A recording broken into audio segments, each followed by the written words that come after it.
Out here working on the Trans Am. I tell you what, this thing's fighting me. I made a lot of videos on trying to burp the coolant. I deleted them all because I couldn't get the thing to stop overheating. I mean, not only I let it get so hot, it idled for about 10 minutes. The fans never come on. And I could actually see the coolant boiling, which antifreeze boils at what, 220? I shut it off shortly after that, so I don't think I heard anything. I hope I didn't hurt anything. But I let it cool down.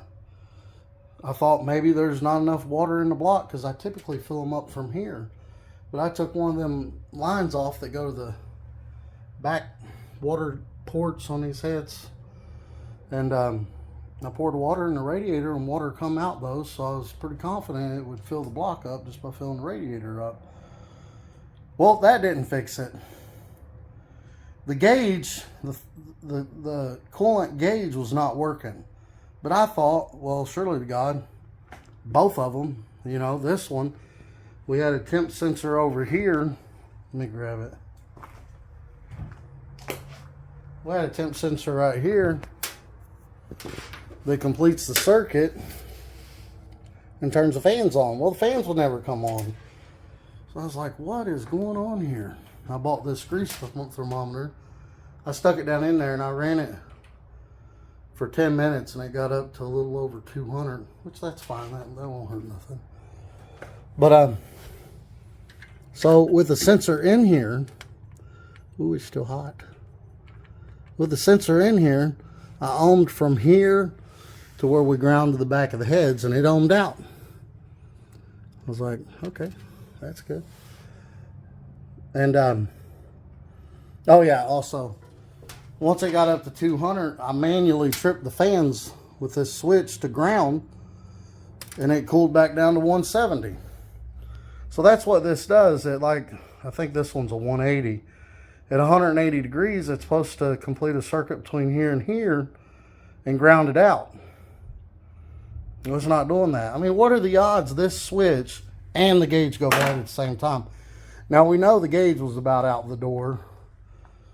And I got it sitting right here. Because it would stick every now and then. You'd have to tap on it and it'd start working again. But now it don't work at all. But I thought, well, that's fine. If it gets too hot, this will kick the fans on. Well, that went bad too. What are the odds of that? So, yeah. I just had this thermostat thing in here. And I was watching the temp on it.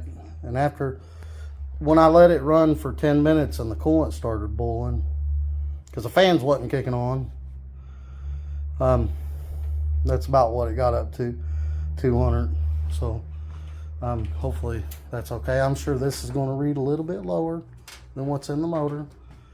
But yeah, this is the fan switch. You ground it out and the fans come on, which I don't have the key on. That's on a keyed on. And then when I did that, it come down to about 165 and stayed there. Now, what are the odds?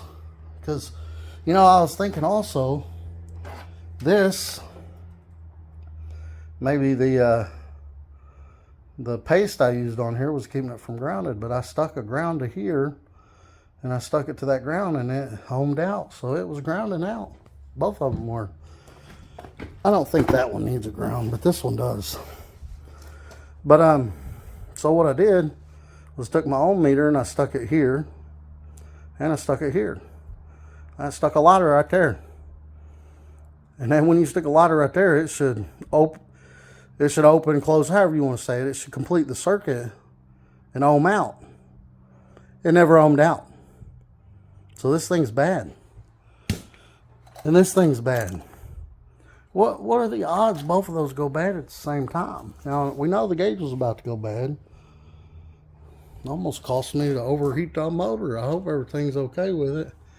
We've overheated it before and it was fine, so. But yeah, we'll go get another gauge and another temp switch. Try it again. They don't want me to drive it, I don't guess. So yeah, antifreeze, when it's not under pressure, It'll boil at like 220, 230. So, and 220, 230 is not going to hurt anything. And the car runs fine. It revs fine. It's not smoking. So I'm pretty confident it didn't hurt anything. I've overheated the crap out of this motor. It used to like to fling belts until we got one of them Gates XL belts on it. It hasn't flung that one. But it used to fling belts, and before I noticed it, water sprayed up on the windshield from the coolant overflow, and the gauge was pegged out. And the gauge goes to 280, and it was pegged. And I bet it got up to 300 and something. And I've got it up to like 260 two other times because the belt come off. And I think Chris even overheated it one time when the gasket busted in the back where the water jacket comes up to the intake. The gasket busted there and dumped water in the oil, and I think it overheated then. He drove it with a ton of water in the oil. He like never got all that out of there, but I tell you what, this motor's a champion, son. It just takes a whipping and keeps on ticking. But we'll order another temp sensor switch, and then we'll order another gauge because I'm not comfortable. I had that grease thermostat in there, and it was doing pretty good. It was reading it, and I let it get up to like 200. Manually tripped the fans, and it dropped down to 160. But it's probably at least 20 to 30 degrees hotter in the motor than it is over here. So, but I mean, it was working. I mean, but when it got up to 220, 230, it melted my bottle.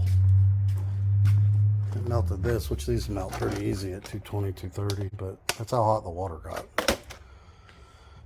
But, you know, I thought, well, the gauge ain't working. We knew the gauge was going out anyway, because sometimes you'd have to tap it to get it to work. But I thought, yeah, this sensor over here works. It'll kick the fans on. It'll be okay. This sensor, I can't believe this. Working on cars is fun sometimes.